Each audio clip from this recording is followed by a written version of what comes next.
Good morning, everyone.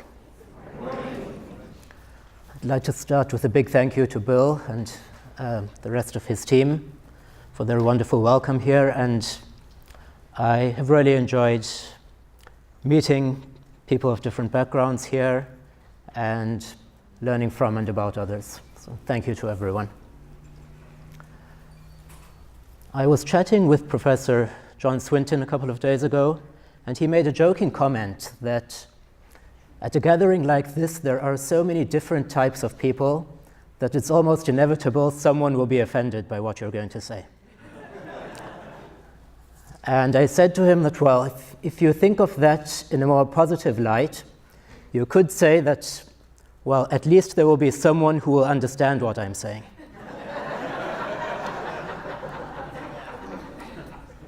Now, for me, it was actually a bit more problematic when I was thinking about my presentation here, because I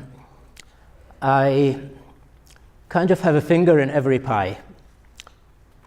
I am an academic, but my primary academic research is not in the field of disability and theology. I have done and continue to do pastoral work, but I am not specialized in the pastoral care of matters of disability. Thirdly, I also have, as you have heard, a child with Down syndrome. So I'm kind of coming at this from a number of different angles. And so I have the fear that I might be the proverbial jack of all trades, master of none. So what I'm going to be presenting here is probably not particularly groundbreaking, but I hope that at least everyone, rather than just someone, will be able to get something from what I'm saying. I had put up one of my favorite Shakespeare quotes from Twelfth Night. I'm sure it must have come up at some point before in this sort of gathering. In nature, there's no blemish but the mind. None can be called deformed but the unkind. And this Shakespeare quote fits very well with a big part of what I'm going to be saying. It also echoes a saying of the Prophet Muhammad, where he says that God does not look at your outward forms and your bodies, but he looks at your hearts and at your deeds.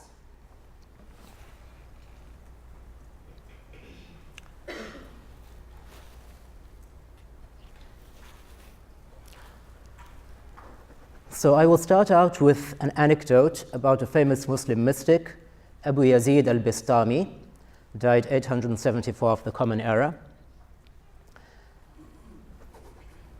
The story is told of how he was once walking down a path, perhaps somewhere in the woods or in the city, not entirely clear, but it is a narrow pathway that he is walking on, and suddenly he sees a dog approaching, moving in the opposite direction. And he becomes a little bit concerned, because among Muslim scholars of ritual law, there are actually two opinions regarding the dog. Those from a Jewish background will have an idea of the sort of the things I'm talking about here. But it has to do with ritual purity. So according to one of the two views that you find among Muslim scholars, dogs are ritually impure, meaning that if they come in contact with you, or if certain parts of their body come in contact with you, you would now have to go through a process of ritual purification, ablution, or washing the affected area, or whatever it might be. So Abu Yazid, it seems, was following this view rather than the other view, which doesn't see any problem with touching dogs. And so he was concerned that, all right, this path is only wide enough for one of us, and so this dog is probably going to touch me. I'm going to become impure. And so he felt a little concerned, and he gathered his robes around him and pulled them tightly towards himself to try to minimize the chance of contact with the dog. And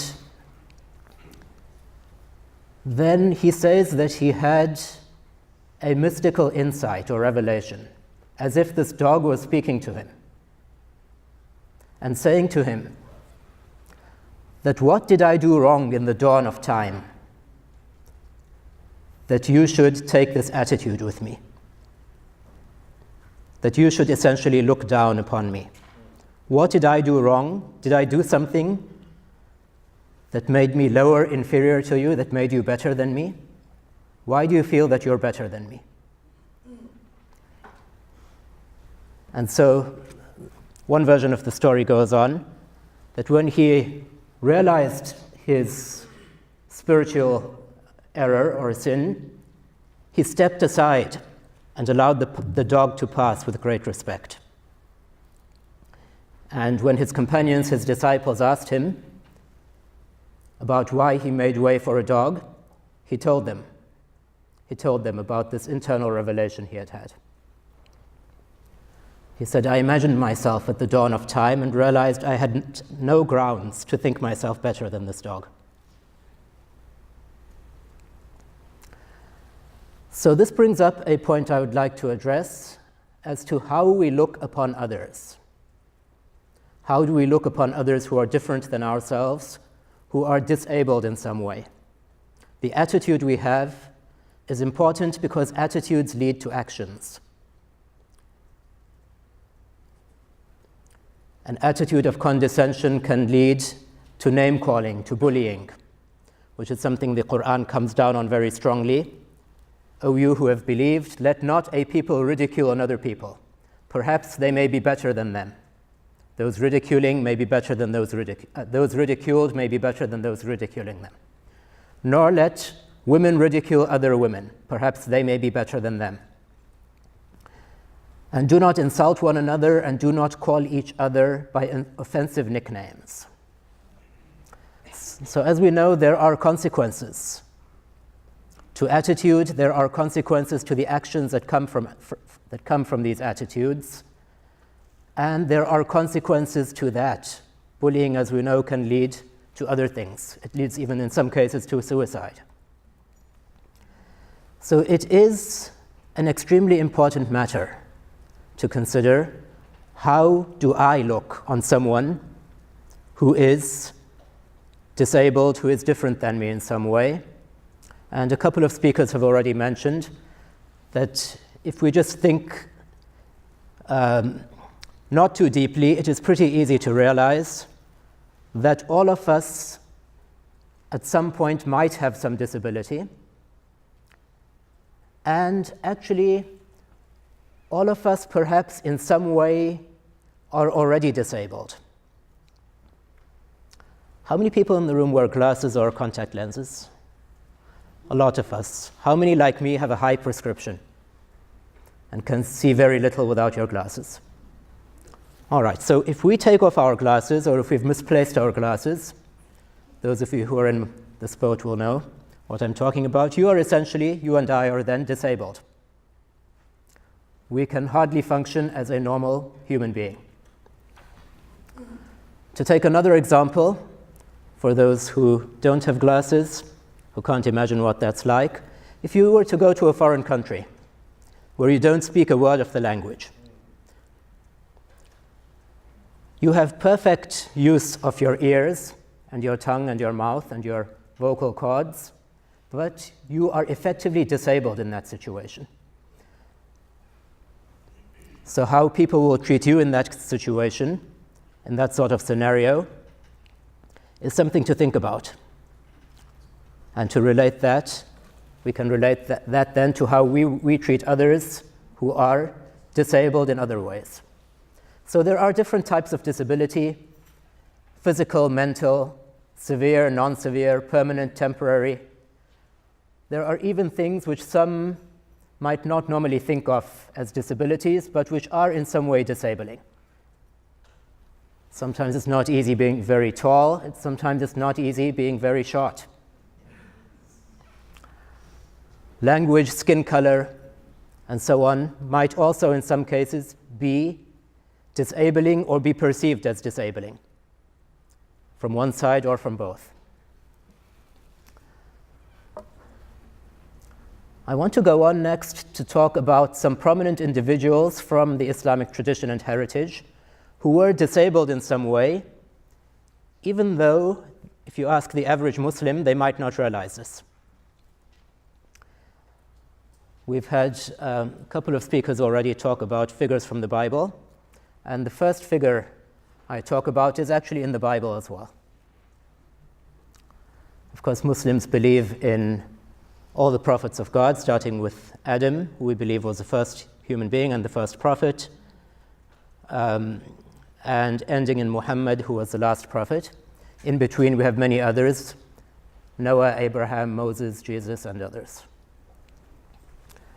And before I go on, I should say a little bit about the Quran as well. I realize some people might not know much about Islam and Islamic theology and its sources. In Islam, we have the Quran, which Muslims believe is the word of God, sent down to the Prophet Muhammad, similar to how the Torah was sent down to Moses. What is it about?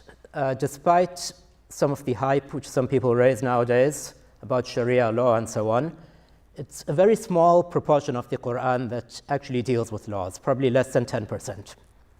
The major themes which the Quran does talk about, in the other 90% or so, is first and foremost monotheism, about the oneness of God, and then a couple of other themes: human accountability, judgment, heaven and hell, and thirdly, showing and establishing for people that God has communicated with mankind through various prophets, as I said, starting with Adam, going through various others, including Moses, and finally with Muhammad. So God has communicated here in the Quran and before in human spiritual history. So the Prophet Moses is mentioned very frequently in the Quran. Actually, his name is mentioned many, many more times than Muhammad's own name in the Quran. And there are several verses about Moses that I wanted to highlight that show us about a type of intellectual or speech disability that Moses, peace be upon him, had. So in Surah 43, verse 52 of the Quran, Pharaoh said in front of his people, "Or am I not better than this one who is insignificant and hardly makes himself clear?" Meaning he can hardly convey his point. He can hardly speak coherently and well and fluently. And Moses himself prays to God, and it is common practice for Muslims before they have to give a speech or a presentation to use these words of Moses as a supplication to seek help from God. "My Lord, expand for me my breast." All right, this is a kind of Arabic idiom or for assurance, for calmness. "And ease for me my task, and untie the knot from my tongue." So Moses was uneasy, he was nervous, probably, he was worried, and also probably a large reason for this, a major reason for it, a major part of the reason was this problem he had with speaking. "Untie the knot from my tongue in order that they may understand my speech." There's another verse which actually resonated a lot with me when at one point I started reflecting upon it, and which does not always come up in these discussions about Moses' disability. Moses says to God, this is when he's being commissioned by God and being, he sees the burning bush, as we have in the Bible. He sees the burning bush in the wilderness, and God appoints him as a prophet and tells him to go to Pharaoh. Moses replies to God and says, "My chest is tight and my tongue is not fluent, so send for Aaron." All right, so my tongue is not fluent, that's pretty clear as a reference to his disability. But my chest is tight. This could simply mean that I'm uneasy, I'm nervous, as we had in the previous quote. But there's another possibility, which some commentators actually did mention, some commentators of the Quran. And for those of you who either have speech disability themselves, who are not able to speak and express themselves, or have worked with people who have this condition, this will probably resonate with you as it did with me. So another interpretation of this verse is that my chest is, maybe we shouldn't say tight with this interpretation, وَيَضِيقُ صَدْرِي is the Arabic, but we could interpret it as my chest is crammed, my heart is crammed with meanings that are inside but cannot get out because I am unable to express myself. My chest is full of these meanings and my tongue is not fluent, so these meanings cannot come out. And again, those who work with such people or have this condition themselves will know the frustration that comes with this. So perhaps I will share a personal anecdote here. My son with Down syndrome, he is able to speak, but his speech is limited. It's not always easy to understand him. And I actually have learned a lot from him. One of the things I've learned from him is patience. And I marvel at his patience when he often says something and I simply am not able to make out what it is. Even though as a parent who interacts with him very frequently, I can understand him a lot better than a stranger would. But often he will say something and I will say to him, I'm sorry, what did you say? Can you say it again? And he will repeat it again a couple of times. Sometimes I will understand it, sometimes I will still not understand it. And I will ask him, can you please say it again? What did you say? And he will say very cheerfully, very good-heartedly, nothing, and he'll start talking about something else. All right, if we fast forward a little bit, a few centuries, companions of the Prophet Muhammad, who were disabled in some way, there was a man named Abdullah ibn Maktoum, who I think was mentioned by the Muslim speaker we had a couple of years ago. I watched the video of his talk, so I'll just quickly run through this. Ibn Maktoum was a blind companion of the Prophet Muhammad, a devoted early believer, and Muhammad appointed him as the muezzin. Muezzin is a very important position in the congregation. It is the one who gives the call to prayer. Right? The call to prayer is given 5 times a day for the 5 ritual Muslim prayers. Right, at dawn, 2 in the afternoon, and 2 in the evening. And Ibn Maktoum was one of 2 people who were appointed to this task by Muhammad himself. Not only that, but he was left in charge of the city of Medina. So if we use a contemporary anachronistic term, you could say that he was something like an acting mayor or acting governor while Muhammad was away from Medina on 13 different occasions, which is pretty revolutionary for 7th century Arabia. Abdul Rahman ibn Auf, another early believer, was someone who, if you were to meet him in the street, you might not give him a second glance. And Muhammad has actually said in another saying of his, and by the way, these sayings of Muhammad are not in the Quran. They come from another genre. They come from what are called the hadith.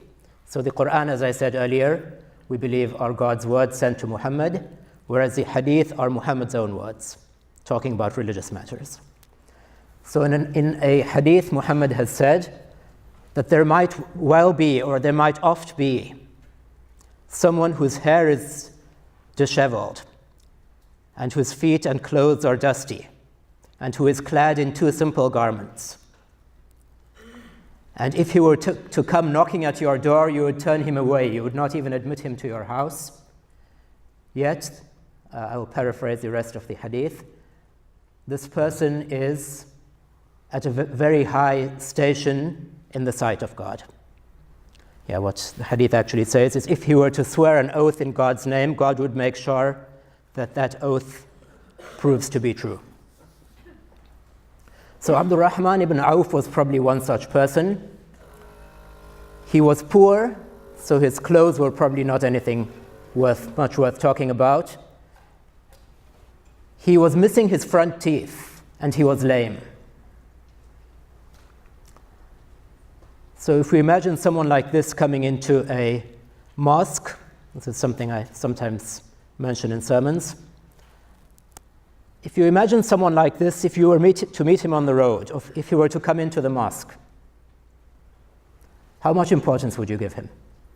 Unfortunately, some of our mosques, thankfully not all, but some of our mosques, and I've heard from others over the last couple of days, and I have the impression that it's a similar situation with churches and synagogues and so on, that some of these places of worship, unfortunately, sometimes tend to become something like elite private clubs, where people of a particular type and particular social status and particular appearance are welcomed as part of the in crowd, as it were.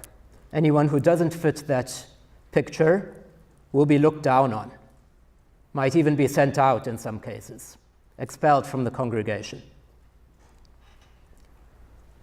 on whatever pretext it is. But if we look at the early community of believers around Muhammad, many of them, and it was the same the Quran tells us about the previous prophets, many of their followers were insignificant, lowly, humble people. Muhammad himself said, "Seek me among the weak and lowly. I am with them, I will be among them."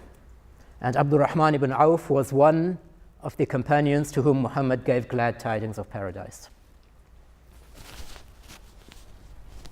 I'm just going to take out my phone so I can keep an eye on the time.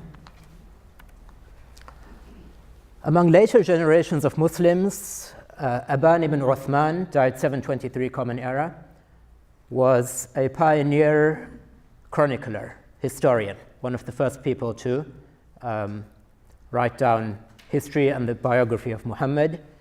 He had weak hearing. Ata ibn Abi Rabah, he again, as with the first one, they are from the second generation of Muslims. He was a prominent Quranic scholar. He was one-eyed, right? So he could only see from one eye, pug-nosed. He was an amputee. One of his hands or arms had been amputated. And he was also black. So, again, there were many reasons for people, or for some sorts of people, to look down on him. But nevertheless, he was a prominent and respected Quranic scholar and exegete. Wasil ibn Ata, a couple of generations further on, was a prominent theologian of one of the Muslim schools of theology, the Mu'tazila. And he had a lisp. He was unable to pronounce the R sound. But he was also extremely gifted with language. So he managed to speak in such a way that he never needed to use the R sound, which is pretty amazing. He managed to speak fluently and eloquently without using the R sound. Qalun was actually his nickname. His actual name was Isa ibn Mina.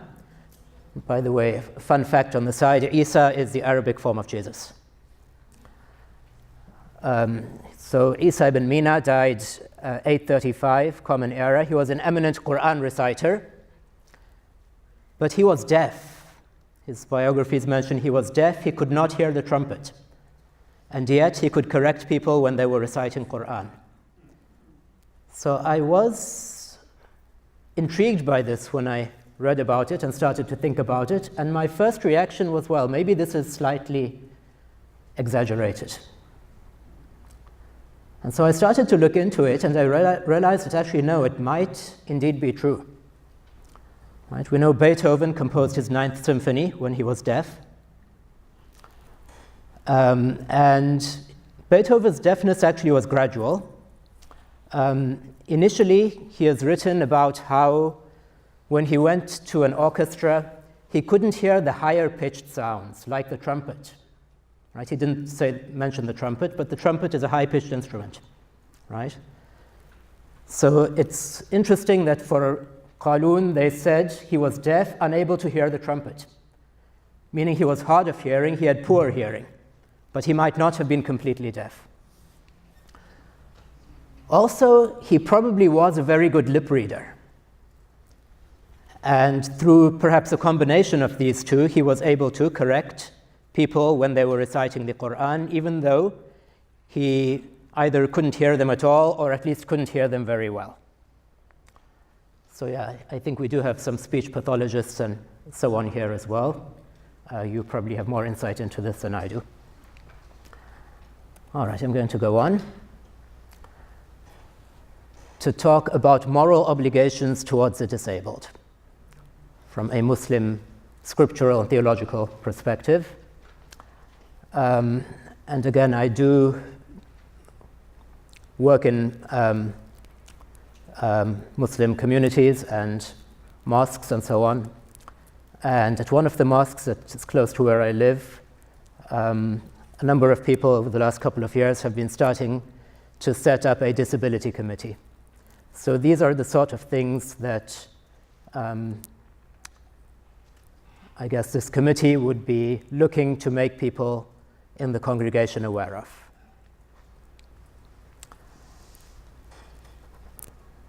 The needs of disabled people and our obligations towards them. So I have put up 4 bullet points on this slide, as you see. The first of them is time. Disabled people need our time. We need each other's time. So again, we're all disabled in some way. And a very nice, very moving narration from the hadith about the Prophet Muhammad, that there was a woman who once asked to speak with him. Right? He was on his way home with a very important dignitary who was visiting, an Arab chief, actually a Christian Arab chief named Adi ibn Hatim. And on the way to this important meeting, a woman accosts them on the road and says, "I need to speak to you."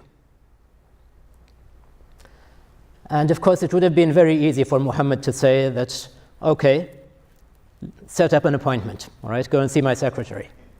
Or I'm too busy, go and speak to one of my companions. But he actually was willing to speak to her then and there on the spot. And Adi ibn Hatim noticed this. He had heard about this man claiming to be a prophet and came to see firsthand more about what sort of person he was. And he remarks upon seeing this that, all right, this is not the behavior of a king, of a worldly man. This man is not a man of worldly power and worldly ambitions. In another hadith, we are told that a woman who had some mental impairment came to Muhammad. So I guess we're not sure if it was the same woman or another one. And she said, "I want to speak to you." And again, we know some sorts of mental disability. These people are not even coherent, right? Similar in some ways maybe to Moses. Maybe it's a speech impairment. They're simply not able to express what they're trying to say. They sometimes ramble. Sometimes, as I said, they're not even coherent. They go on and on and on. And it is trying on one's patience to listen to them. So again, it would have been very easy for Muhammad to say, "I'm sorry, I'm busy," and go and speak to someone else. But he said to her, "All right, you choose the time and the place, any public place. I will sit with you and talk to you basically for as long as you want." I remember I met someone in a mosque that I used to pray in Boston, and he said, "Can I please speak to you?" And often there are people who kind of want to speak to people because they're asking for money. And I thought this is one such person. So I agree for him to speak to me. He starts speaking to me. And I notice that, all right, he's not getting to what I thought is the point, that can you please help me? And so I just ask him to pause for a moment and say that, by the way, do you need money? Do you need financial help? Right, I could give you something small. We could see if the mosque funds have something for someone in need. He says, no, I don't need money. I just need someone to listen to me. And this is often the case, as someone mentioned earlier as well. We need to be there for each other, to listen to each other, to give time, to give emotional support. All right, point number 2, assistance. Muhammad says, seek me among your weak, for you are granted sustenance on account of the weak among you. And commentators on this hadith pointed out that, all right, what might he have meant by saying you are granted sustenance on account of the weak among you? They said it might mean that the weak, the disabled, are more humble, and their humility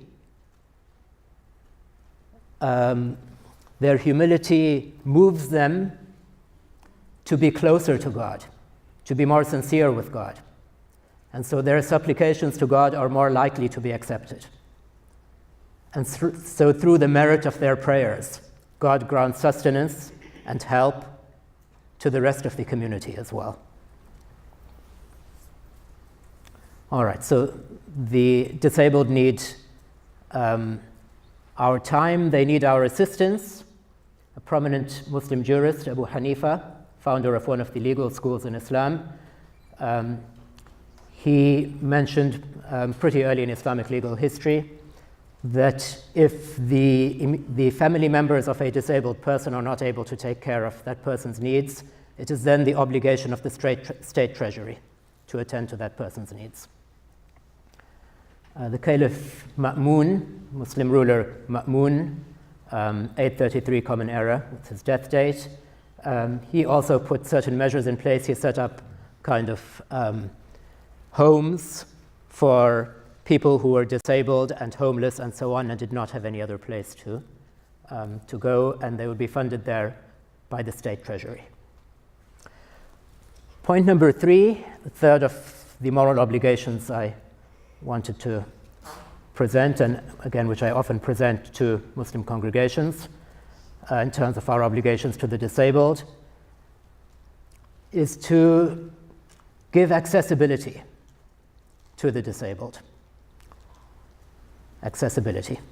Muhammad said, none of you has faith until he loves for his brother, according to one version, his neighbor, what he loves for himself. So, just as I guess this hadith is often taken to refer to the material things. All right, you should love for your neighbor to have the same material things you do, to have food and drink and a roof over their head and so on. But it applies also to spiritual needs. We should love for others, the disabled, the disadvantaged, to have the same spiritual access and rights and enjoyment as we do, to make the congregations accessible to them. Muhammad instructed, peace be upon him, that whoever is leading the congregational prayer should make it light. Those who give sermons, like myself, know that sometimes we have a tendency to keep on and on talking, right? And some people simply cannot handle it for that long, right? Whether it's a sermon or whether it's the actual prayer itself. So Muhammad instructed not to make it too long, because verily among the congregational attendees, are the ill, the weak, and those with special circumstances. So be considerate of them. But we need to move beyond time, assistance, and accessibility to integration. We've seen already how the Prophet Muhammad appointed a disabled man, a blind man, to two very important social roles: the caller to prayer and the, again, if I use the anachronistic term, acting mayor of the city. Integration, there's of course a lot of debates about integration in the classroom. My wife actually has some background in special ed. And there are still some debates over that. A lot of people are pushing, of course, for integration in the classroom of special needs students. And this is, I think, a good thing as long as we can ensure that it is meaningful integration, not simply nominal integration for the sake of doing it. All right, so I think I need to start wrapping up. So, disability in Islamic theology from the earliest times has been viewed as a test rather than a curse.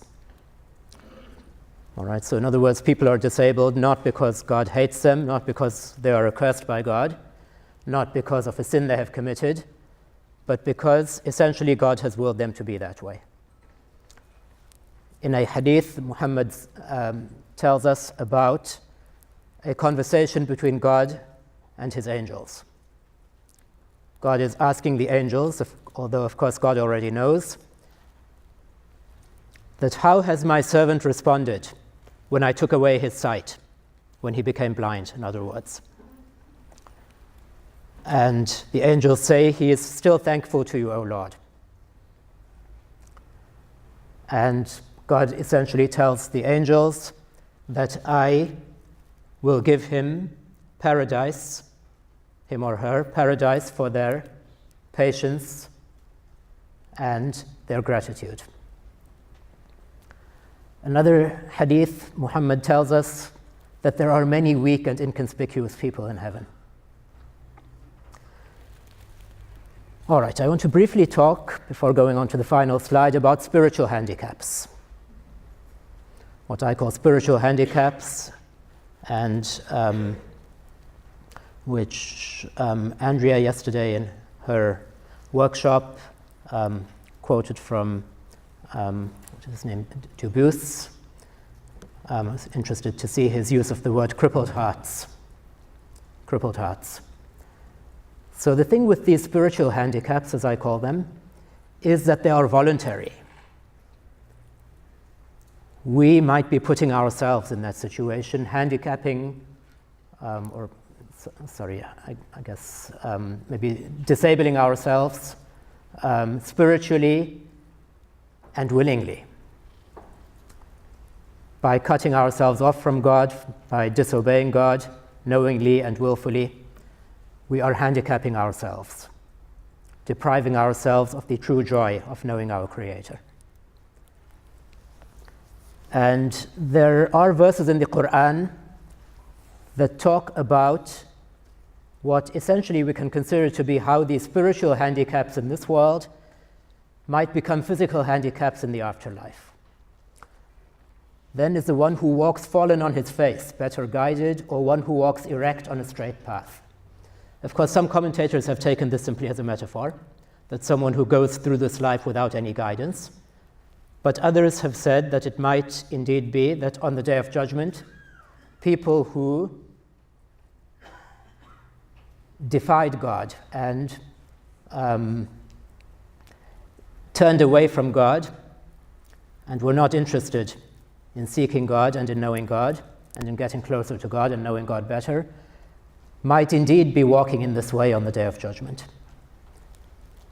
Similarly, other verses talk about blind, mute, and deaf, again in the spiritual sense.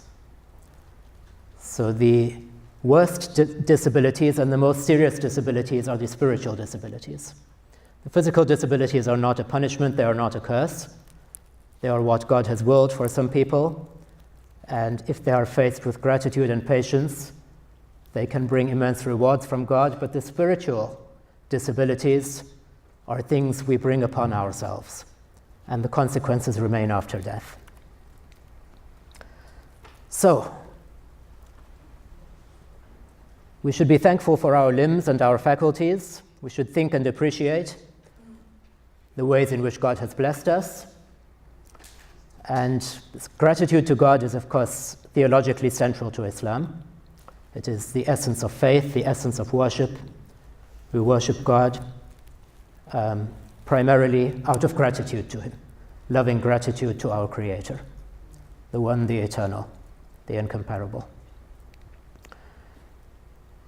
And part of being thankful is to use these faculties in the way in which God intended. Use our eyes to see God's signs, and for the seeing then to transfer to the heart and to see with spiritual vision. To see and hear God's signs, not just externally, but with our hearts. And also to use our limbs and faculties to help others. The more we have, the more we are answerable for. And I have a part of a hadith up there. The Prophet Muhammad is saying that basically for every bone or joint in your body, you should, morally speaking, give thanks to God every day on which the sun rises. Give thanks to God by giving charity, he said, for each bone or joint in your body. And someone asked him that, well, who can give so much charity? And he said that the gates of goodness are many, all right? Charity is not only financial. Glorifying and praising God, declaring his greatness and oneness, enjoining good, preventing wrong, removing something harmful from the road, helping the deaf hear, guiding the blind, directing someone to allow them to fulfill their need, exerting your legs to run to answer the cry of one in distress, exerting your arms to lift something for someone weak. All of these are a charity you perform for yourself because you are getting the spiritual benefit of it. You are using this as a means to show gratitude to God. So my title was Heroes and Hubris, and I haven't talked much about the heroes part. So who are the heroes? I'd like to leave and end on the note that actually each and every one of us can be and should be a hero. A hero doesn't have to be someone in the limelight. Those who are battling day after day with the challenges of their situation, the way God has created them, battling with their disability, are the unseen and unsung heroes amongst us. Those who are battling, in spite of their disabilities, to still try to be sincere with God, to learn more, to worship God, and to continue through this life, to make their lives meaningful, are engaged in a heroic pursuit. Thank you. I will end there.